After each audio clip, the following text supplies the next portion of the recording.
오늘 말씀의 제목은 복음을 부끄러워하고 있습니까?입니다. 예전에 미국에서 행한 실험인데 기자가 죄수가 되어서 감옥에 들어가 3주 동안 죄수를 체험하는 그런 실험입니다. 저도 그 실험하는 것을 인터넷으로 본 적이 있습니다. 기자는 죄가 없고 그냥 실험만 하는 것입니다. 생각해보면 그는 생각해보면 당당하고 전혀 거리낌이 없는 사람이죠. 그는 3주 동안 실험을 하는 것이고 3주가 지나면 다시 감옥을 나와서 자기의 일상으로 돌아갈 것입니다. 그곳에 갇혀있는 보통 죄수하고는 입장이 전혀 다른 사람입니다. 3주 동안 실험을 했습니다. 그런데 그는 실험하는 기간 내내 깊은 절망과 깊은 고통을 경험했습니다. 그가 하는 말을 제가 들었는데 그가 특히 고통스러웠던 것은 부끄러움을 느꼈다는 것입니다. 부끄러움을 심히 느꼈다는 것이죠. 자기가 감옥에 갇혀 있는 것 자체가 심한 부끄러움으로 다가왔다는 것입니다. 여러분, 왜 기자는 단지 실험에 불과했는데도 불구하고 그는 심한 부끄러움을 느끼게 된 것일까요? 여러분, 그는 왜 실험하면서도 그토록 부끄러워했습니까? 그것은 인간의 본능이기 때문이죠. 죄가 있어서 부끄러운 것이 아니고 감옥에 갇히게 되면 나도 모르는 사이에 심히 부끄러움을 사람은 느끼게 된다는 것입니다. 참 경험해보지 못한 사람은 알 수 없는 것인데 경험해본 사람들은 공통적으로 고백하는 이야기죠. 어느 목사님의 아버님이 법학을 가르치는 대학 교수였습니다. 그런데 박정희 대통령 때 그 유신기원을 반대하다가 어느 날 갑자기 끌려가서 3개월 동안은 감옥에 갇혀 있었다고 합니다. 그는 잘못한 일이 있어서 감옥에 간 것이 아니죠. 도리어 독재를 반대하다가 그는 감옥에 갇히게 된 것입니다. 어떻게 말하면 참 용기 있는 사람이고 그의 행동은 칭찬을 받아야 되는 그런 사람입니다. 하지만 그가 3개월 만에 감옥에서 돌아와서 가족들에게 돌아왔을 때 그는 자기가 감옥에서 어떤 일을 겪었는지 아무 말도 하지 않았다고 합니다. 가족들이 얼마나 궁금하겠습니까? 3개월 동안이나 감옥에 가 있었는데 무슨 일이 있을까? 무슨 일이 있었는가? 궁금해서 물어도 아무 말도 하지 않았다는 겁니다. 그리고 그는 그전에는 형식적으로 아내를 따라다니는 그리스도인에 불과했는데 감옥에 갔다 온 후에는 아주 열심히 있는 그런 신앙생활을 시작했다고 합니다. 그 목사님 하시는 말이 그의 아버지가 감옥에서 있었던 그 3개월은 그의 아버지의 인생을 크게 바꿔놓았던 계기가 되었다, 이렇게 말을 하더라고요. 잘못해서 감옥에 가지 않았지만 감옥의 삶은 그의 인생에 무엇인가 엄청난 일을, 무엇인가 엄청난 그런 경험을 그에게 하게 하였고 그의 인생이 달라지게 만들었다고 하는 것이죠. 여러분, 오늘 제가 이 감옥에 갇힌 얘기를 계속하고 있습니다. 이 감옥에 갇히는 일은 보통 일이 아닙니다. 보통 일반인들은 평생 가도 한번 경험할 수 없는, 아주 일반인들 중에서도 극소수만이 경험할 수 있는 일이 감옥에 갇히는 일이죠. 죄가 없이 감옥에 갇히는 일들을 만약에 한다고 하더라도 많은 사람들은 제가 앞에서 말씀을 드린 것처럼 엄청난 스트레스를 감옥에서 경험하게 된다는 것입니다. 그냥 실험입니다라고 하고 감옥에 가도 그 사람 그 감옥에서 엄청난 스트레스를 받는다는 것이죠. 이 감옥이라고 하는 곳은 밀폐된 공간이고 그 밀폐된 공간은 그곳에 갇히는 순간부터 우리의 마음을 병들게 하고 우리의 마음을 고통스럽게 하고 우리의 마음을 굉장히 힘들게 만든다고 하는 것입니다. 제가 앞에서 말씀드렸던 어떤 기자의 체험하고 또 다른 체험이 1971년도에 있었습니다. 오래된 얘기죠. 벌써 한 45년 전 얘기인데 이 1971년에 사회심리학자였던 필립 짐바르도 박사는 자신이 재직하고 있는 스탠포드 대학에서 일단의 실험을 했습니다. 실험 대상자들을 모아서 그들로 하여금 가상 교도소를 만들게 하고 그 교도소를 체험하게 했죠. 그는 24명의 신체 건강한 사람들을 뽑았는데 그들은 신체 건강한 중산층 이상의 남자들이었습니다. 아무런 죄를 지어본 적도 없는 아주 정상적인 사람들, 일생 동안 교도소라고 하는 곳은 가볼 수 없는 그런 사람들, 평소에는 너무 젠틀한 이런 사람들을 이제 24명을 뽑아서 이제 그 사람들로 하여금 감옥 체험을 하게 한 것이죠. 그래서 24명 중에 일부는 죄수로, 일부는 간수로, 그것도 그냥 나눠서 이렇게 했습니다. 그래서 이제 5일 동안 원래는 3주를 거기도 계획을 했는데 그 체험은 5일로 끝났습니다. 이 5일 동안 체험을 했는데 5일 동안 체험을 하면서 전혀 예상하지 못한 일들이 일어나서 통제할 수 없는 심각하고 위험한 상황이 전개됐다는 것이죠. 여러분, 제가 앞에서 말씀드렸죠. 이 사람들은요, 피실험자들은 피실험자들이죠. 그들은 진짜 죄수가 아닙니다. 그리고 진짜 간수도 아닙니다. 그리고 처음에 그 계약서를 쓰면서 언제든지 싫으면 그만둔다. 나 이거 너무 스트레스 받아서 싫어.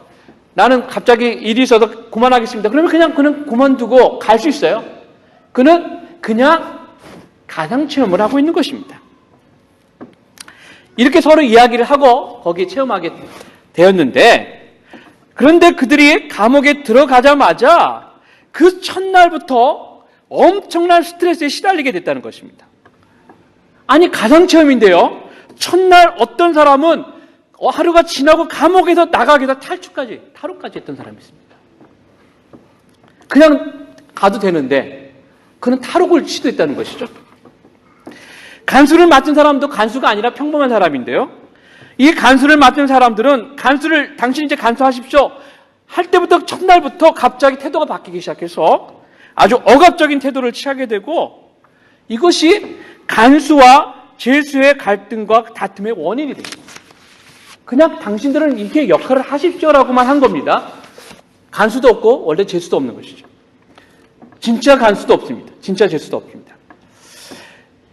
역할만 맡아주고 교도소 체험을 하게 됐는데 이 필립 짐바르도 박사의 고백대로 말한다면, 그가 훗날 방송에서 고백한 대로 말한다면 이 체험은 너무 험악하고 너무 위험해서 정말로 그냥 3주를 했다면 그 안에 있는 사람들 사이에서 살인이 일어났을 것이다. 이렇게 얘기했습니다.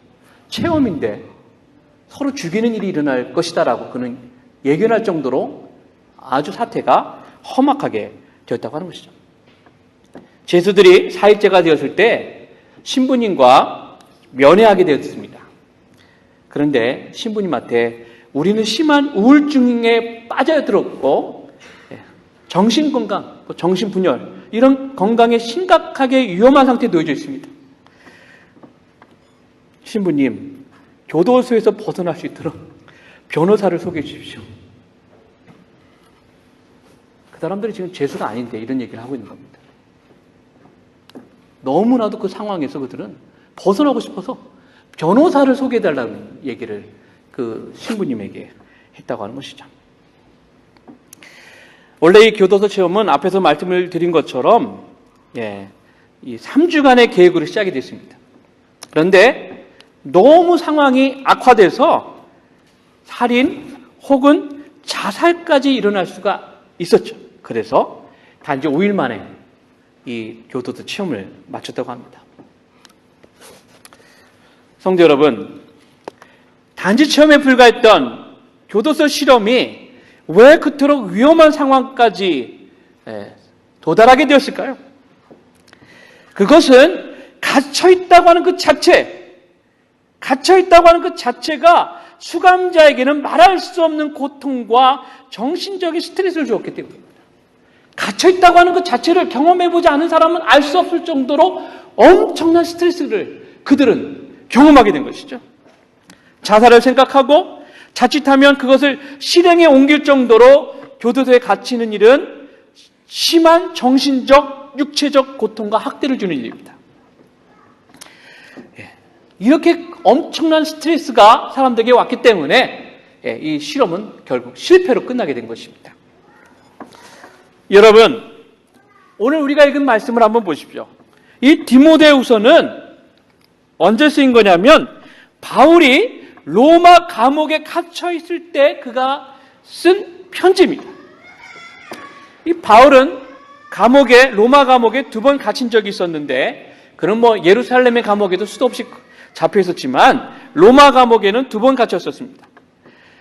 2번째 갇혔을 때 기록한 편지가 이 편지이고, 바울은 2번째 감옥에 갇혔을 때 결국은 로마 당국에 의해서 순교를 당하게 되죠. 그러니까 지금 이 디모데후서는 죽기 직전에 쓰여졌다. 이렇게 여러분들 보시면 됩니다.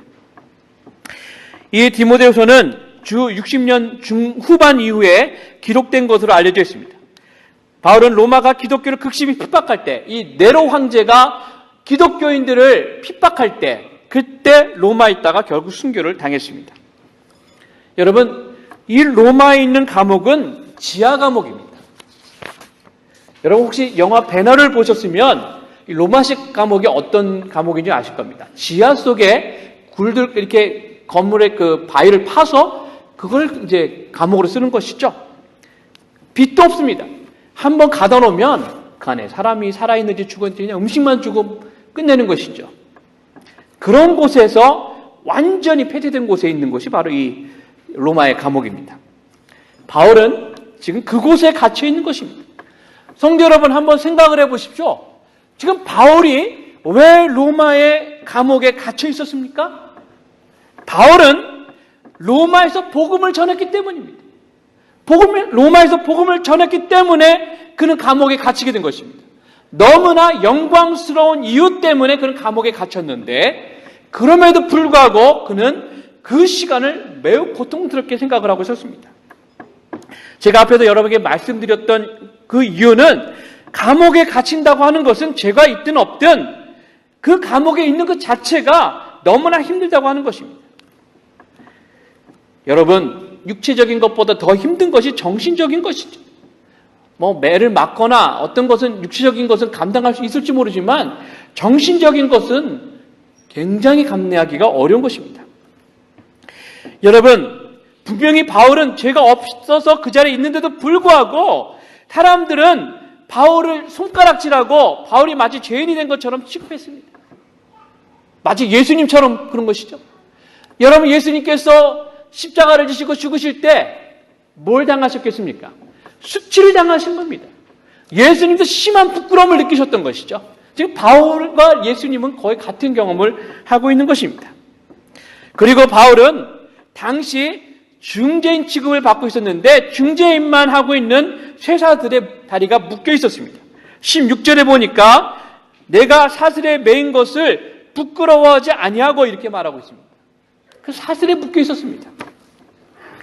여러분, 지하 감옥에 초라한 모습으로 쇠사슬에 묶여 있는 바울은 지금 자신을 바라보면서 매우 슬프고 심히 고통스러운 상태에 놓여져 있는 것입니다. 근데 그를 더 고통스럽게 하는 사람들이 있었습니다. 뭐냐면 그를 따르던 사람들 중에서 바울이 감옥에 갇히게 된 것은 바울 자신의 잘못 때문이라고 떠들어대면서 험담하는 사람들이 많이 있었다고 하는 것이죠. 15절에서 그 사실을 이렇게 말씀합니다. 아시아에 있는 모든 사람이 나를 버린 이 일을 내가 안 하니 그 중에는 부겔로와 호모게네도 있느니라. 자신을 버렸다고 하는 것입니다. 성도 여러분, 제가 다시 말씀을 드리지만 바울이 지금 로마의 지하 감옥에 갇힌 이유가 무엇입니까? 여러분, 그가 감옥에 갇힌 이유는 복음을 전하다가 지금 그가 잡혔기 때문입니다. 하지만 그런 일을 했음에도 불구하고 그는 지금 감옥에 갇혀 있으면서 그곳에서 엄청난 고통과 엄청난 스트레스를 지금 받고 있다는 얘기죠. 여러분, 바울이 디모데에게 주를 위하여 갇힌 자 된 나를 부끄러워하지 말고라고 이렇게 말을 했습니다. 오늘 본문에 보면. 이 말은 디모데도 바울을 부끄러워했다는 얘기죠. 디모데도 자기 스승인 바울이 부끄러웠다고 하는 것입니다. 한 걸음 더 나가면 바울이 지금 이 단어를 쓰고 있는 이유는 바울 자신도 감옥에 갇혀 있는 것이 심히 부끄럽다는 얘기입니다. 고통스럽다는 얘기죠. 복음을 위해서 영광스러운 하나님의 일을 위해서 그는 지금 이 자리에 있는데도 불구하고 감옥에 있는 그 자체가 그에게 심히 부끄럽고 고통스럽다. 그는 그렇게 말을 하고 있는 것입니다.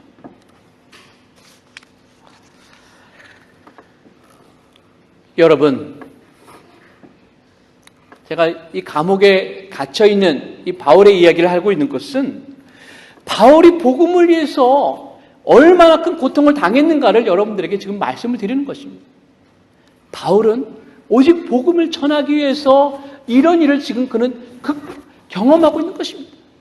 너무나 부끄럽고 너무나 슬픈 그런 상황에 지금 바울은 놓여져 있다고 하는 것이죠. 자, 그렇다면 어떻게 바울은 그러한 정신적, 육체적 고통을 이길 수가 있었겠습니까? 바울에게 격려가 되는 그런 사람이 있었기 때문입니다. 바로 오네시보르죠. 제가 16절과 17절을 한번 읽어보겠습니다. 원하건대 주께서 오네시보르의 집에 국류를 베푸시옵소서.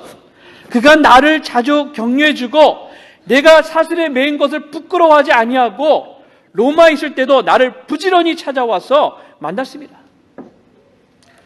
여러분, 오네시보르는 바울이 감옥에 갇혀 있는 것을 전혀 부끄럽게 생각하지 않았습니다. 그는 바울을 격려해 주었고 바울이 필요한 모든 것을 그는 채워주었습니다. 바울은 오네시보르에게 정말로 감사하는 마음을 가지고 있었죠. 여러분, 우리가 어려움에 직면할 때, 고통스러워할 때 여러분 옆에 오네시보르 같은 사람이 있습니까? 여러분을 격려해주고 여러분이 어떤 상황에 있든지 여러분을 변해주고 여러분과 함께 있을 수 있는 사람이 있습니까? 이런 사람이 있다면 우리는 어떤 어려움도 능히 극복할 수가 있습니다. 하지만 만일 그런 사람이 없다면 우리가 참으로 앞에 직면한 문제들 가운데서 고통을 당하겠죠. 여러분, 세상적으로 친하고 세상적으로 가깝고 세상적으로 만나서 즐기는 그런 관계는 절대 이런 관계가 될 수 없습니다. 여러분에게 영적인 친구가 있는가를 보셔야 돼요. 여러분 한번 생각해 보세요.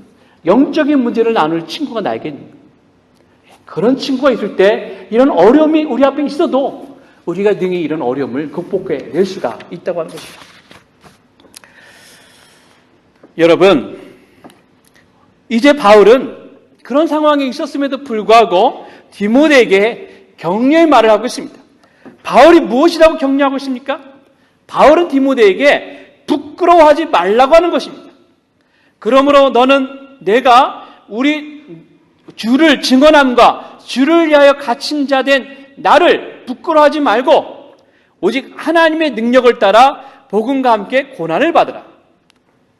성도 여러분, 바울은 지금 디모데가 바울을 부끄러워하고 복음을 부끄러워하고 있다고 하는 사실을 누구보다도 잘 알고 있습니다. 바울을 부끄러워하는 것이나 복음을 부끄러워하는 모든 것은 부끄러워하는 것은 모두 다 같은 이유 때문에 부끄러워하는 것입니다. 왜 부끄러움이 왔습니까? 복음 전하는 것을 부끄럽게 그가 생각하고 있었기 때문에 그가 지금 부끄러워하고 있는 것입니다. 성도 여러분, 한번 여러분 우리의 삶의 모습을 한번 보십시오. 우리도 살아가다 보면 복음을 전하는 것을 여러분 부끄러워하지 않고 있습니까? 복음을 전하려고 하면 왠지 창피한 것 같고, 복음을 전하려고 하면 왠지 촌스러워 보이기도 하고, 또 우리 마음에 꺼려지기도 합니다. 그래서 때로는 우리가 감옥에 갇혀 있어서도 부끄러워하지만, 이런 부끄러워하는 마음이 우리가 복음을 전할 때도 분명하게 나타난다고 하는 것입니다. 그 누구도 복음을 전하는데 부끄러워하지 않은 사람은 아무도 없습니다. 이것은 복음을 전하는데 부끄러움을 느끼는 것은 누구나 자연스러운 현상이라고 하는 것이죠. 복음 전도자였던 무디도 복음을 전할 때마다 복음 전하는 것을 부끄러워했다라고 고백을 하고 있습니다. 여러분, 복음을 전할 때, 우리가 갇혀있을 때, 어려움이 있을 때 부끄러워하는 것을, 부끄러움이 오는 것은 당연한 것입니다. 바울이 지금 그가 왜 부끄러움을 느끼고 있습니까? 그는 복음 때문에 부끄러움을 느끼고 있었던 겁니다. 복음을 전하다가 그가 감옥에 갇히게 되었고, 그래서 지금 그는 부끄러움을 느끼고 있는 것입니다. 아마도 바울은 감옥에 있으면서 야, 내가 이 복음만 전하지 않았다면 내가 부끄러움을 느끼지 않았을 텐데 하는 그런 지나가는 후회를 했는지도 모릅니다. 여러분, 주기철 목사님이 1944년도에 해방되기 바로 1년 전에 돌아가셨는데, 감옥에 있으면서 그는 끝까지 신사참배를 하지 않았습니다. 그런데 나중에 갈수록 마음이 약해지는 것을 느꼈습니다. 왜냐하면 첫째는 어머니가 홀어머니 노인이신데 어머니가 계신 것 때문에, 어머니를 돌볼 사람이 없는 것 때문에 그 마음이 약해졌습니다. 또 하나는 4명의 자녀가 있었는데 이 아이들을 보지 못할 거라고 생각하니까 이 주기철 목사님이 마음이 심히 약해졌습니다. 일본 경찰들이 주기철 목사님을 꺾기 위해서 어떻게 했냐면, 한 번은 그의 아내와 가장 어린 막내 아들을 데려다가, 막내하고 아내를 데려다가 자리에다 앉혀놓고 그 앞에서 주기철 목사님을 고문했습니다. 여러분, 정말 그런 일을 한다는 그 자체가 악하죠. 그렇게 이 주기철 목사님 심히 그런 것을 생각하면서 그 마음이 약해졌습니다. 야, 내가 정말 살 수만 있으면 좋겠다. 내가 살 수만 있으면 좋겠다. 그는 이렇게 생각해서 자꾸만 일본 경찰들이 그를 회유하려고 하고 이러다 보니까 그 마음이 약해져서 내가 나갈 수 있으면 나가고 싶다. 이런 생각이 들었습니다. 그러니까 거의 죽게 되었을 때 일본 경찰들이 그 가족들한테 데리고 나가라고 통보가 왔습니다. 이제 데리고 있어도 쓸모가 없다. 데려가라. 그래서 사모님이 찾아갔는데 목사님이 여보, 어머니 또 우리 아이들이 보고 싶소. 이렇게 말을 하면서 굉장히 약해진 상황에서 얘기를 했다고 해요. 정말 마음 같아서는 내가 다 포기하고 가족에게 가고 싶다. 이렇게 표현을 했는데 사모님이 목사님께 그렇게 말씀을 드렸다고 하네요. 목사님이 감옥에서 죽으셔야 한국교회가 삽니다. 감옥에서 죽으세요. 그 말씀을 듣고 목사님이 정신을 차려서 내가 죽어야 될 곳은 감옥이다. 5시에 사모님이 면회하셨는데 그날 밤 9시에 돌아가셨다고 해요. 복음 앞에서 누구나 부끄러질 수 있습니다. 누구나 약해질 수 있죠. 그것은 그렇게 자연스러운 것입니다. 바울도 그랬고, 주기철 목사님도 그랬고, 심지어 예수님도 십자가를 지셨을 때 부끄러움을 느끼셨을 것입니다. 여러분, 그런데 바울은 지금 이제 그런 가운데서 디모데에게 말을 하고 있습니다. 왜냐하면 디모데가 지금 심히 복음 때문에 그 자신도 고난을 당하고 부끄러움을 느끼고 있었기 때문입니다. 그때 바울은 뭐라고 말하냐면 복음과 함께 고난을 받으라고 바울은 이렇게 말하고 있습니다. 성도 여러분, 바울은 왜 디모데에게 너 복음과 함께 고난을 받으라고 말씀하고 있습니까? 왜 바울은 그렇게 말씀하고 있습니까? 성도 여러분, 너는 부끄러워하지 말고 복음과 함께 고난을 받으라고 말한 이유가 무엇입니까? 그 이유는 우리가 복음 전하는 것을 사명으로 받았기 때문입니다. 여러분, 바울이 이 상황을 이길 수 있었던 이유는 무엇입니까? 이렇게 말하고 있죠. 내가 이 복음을 위하여 선포자와 사도와 교사로 세우심을 입었노라. 그는 또한 자신이 하나님을 부인하지 않고 끝까지 하나님을 고백하면 끝까지 하나님께서 자신을 부인하지 않으시고 자신을 지켜주실 것이라고 그는 확신했기 때문에 그는 부끄러워하지 않고 그는 끝까지 복음을 지킬 수가 있었던 것입니다. 그는 이렇게 말하죠. 이로 말미암아 내가 또 이 고난을 받되 부끄러워하지 아니함은 내가 믿는 자들, 내가 알고 믿는 자를 내가 알고 또한 내가 의탁한 것을 그날까지 그가 능히 지키실 줄을 확신하노라. 확신함이라. 그런 확신이 있었습니다. 자신이 왜 부르심을 받았는가? 자신이 왜 이 자리에 있는가? 복음을 위해서 이 자리에 있기 때문에 그는 부끄러워하지 않기로 결단한 것이죠. 사도행전 26장 16절에서 바울은 처음으로 예수 그리스도를 만났을 때 이런 음성을 들었습니다. 일어나 너의 발로 서라. 내가 내게 나타난 것은 곧 내가 나를 본 일과 장차 내가 내게 나타날 일에 너로 종과 증인을 삼으려 함이니. 바울은 복음을 위해서 부름받은 사람입니다. 자신이 무엇을 위해서 부름받았는가 알고 있었기 때문에 바울은 지금 부끄러워하지 않겠다고 그는 말하고 있는 것입니다. 성도 여러분, 우리가 확신해야 될 것이 있습니다. 우리가 예수 그리스도의 복음을 위한 증인으로 부름을 받았다고 하는 것이죠. 한 사람도 이 부름을 받지 않은 사람은 아무도 없습니다. 이 자리에 계신 저와 여러분 모두가 복음의 증인의 사명을 감당하기로 사명을 받았다고 하는 것입니다. 또한 우리가 그것을 전할 때마다 우리 주님께서 우리와 함께 계신다고 하는 것을 우리가 분명하게 확신할 수 있어야 됩니다. 여러분, 우리가 그렇게 확신해야만 우리는 어떤 상황에서도 부끄러워하거나 두려워하지 않을 수 있습니다. 사도 바울은 자신이 복음을 위해 부르심을 받았음을 확신했기 때문에 그는 복음을 전할 때 오는 부끄러움, 심지어 감옥에 갇히는 그 고통과 어려움도 그는 능히 이길 수가 있었다고 하는 것입니다. 로마서 1장 16절에서 바울은 이렇게 고백하고 있습니다. 내가 복음을 부끄러워하지 아니하노니 이 복음은 모든 믿는 자에게 구원을 주시는 하나님의 능력이 됩니다. 먼저는 유대인에게요, 그리고 헬라인에게로다. 복음을 부끄러워하지 않겠다는 겁니다. 이 말을 자꾸 하는 이유는 뭡니까? 바울 자신도 부끄러움을 경험했기 때문이에요. 복음을 전한다는 것이 부끄러울 수도 있다는 것입니다. 부끄러운 것이 그렇게 자연스러운 현상이라는 것이죠. 하지만 그 부끄러움보다 더 큰 것은 우리의 사명입니다. 우리는 복음을 위해서 부르심을 받은 사람들이라고 하는 것이죠. 사랑하는 성도 여러분, 여러분은 어떻습니까? 여러분은 복음 전하는 것을 부끄러워하고 있지는 않습니까? 누가 내가 예수님 믿는 것과 아는 것을 여러분 부끄러워하고 있지는 않습니까?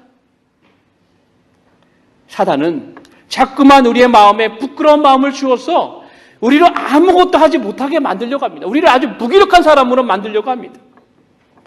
하지만 사단은 아무것도 아니고 사단의 시도는 결코 우리를 두렵게 할 수 없습니다. 성도 여러분, 우리는 우리들에게 주신 하나님의 은혜와 하나님께서 우리들에게 주신 사명만을 분명히 알고 우리가 그 일만 감당하면 된다고 하는 것입니다. 여러분, 우리의 사명이 무엇입니까? 무엇입니까? 복음을 전하고 예수 그리스도의 생명을 전하는 일이 하나님께서 우리들에게 주신 사명입니다. 그 사명을 부인할 분이 계신가요? 아무도 없죠. 그러므로 우리는 결코 두려워하거나 결코 부끄러워할 필요가 없습니다. 왜냐하면 그것이 우리의 사명이기 때문이죠. 우리가 해야 될 일이기 때문에 우리는 마땅히 그 일을 감당해야 된다고 하는 것입니다. 여러분은 무엇 때문에 부끄러워하고 있습니까? 오늘 말씀은 부끄러워하지 말라고 우리에게 말씀하고 있습니다. 부끄러워하는 것은 사명을 가진 사람의 자세가 아닙니다. 우리가 해야 될 일은 부끄러움이 아니라 사명을 감당하는 것이죠. 날마다 생명의 복음을 깨닫고 날마다 생명의 복음을 담대하게 전하는 저와 여러분들 되시기를 예수님의 이름으로 축원을 드립니다. 기도하겠습니다. 하나님 아버지 감사합니다. 오늘 말씀을 통해서 정말 우리가 부끄러워하지 않고 우리의 사명이 복음을 전하는 일인 것을 저희들이 분명하게 믿고 확신합니다. 하나님 말씀을 기억하게 해주시고 정말 우리가 가는 곳마다 사명을 감당함으로 나로 말미암아 사람들이 살아나는 역사가 일어날 수 있도록 우리 아버지 하나님께서 도와주시고 함께하여 주시옵소서. 하나님 우리가 바레인에 있는 이유 자체도 하나님 나를 통해서 하나님이 영광 받으시기를 원하시는 것을 믿습니다.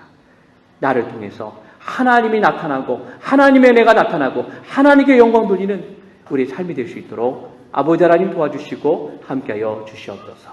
거룩하신 우리 주 예수 그리스도의 이름으로 기도드리옵나이다. 아멘.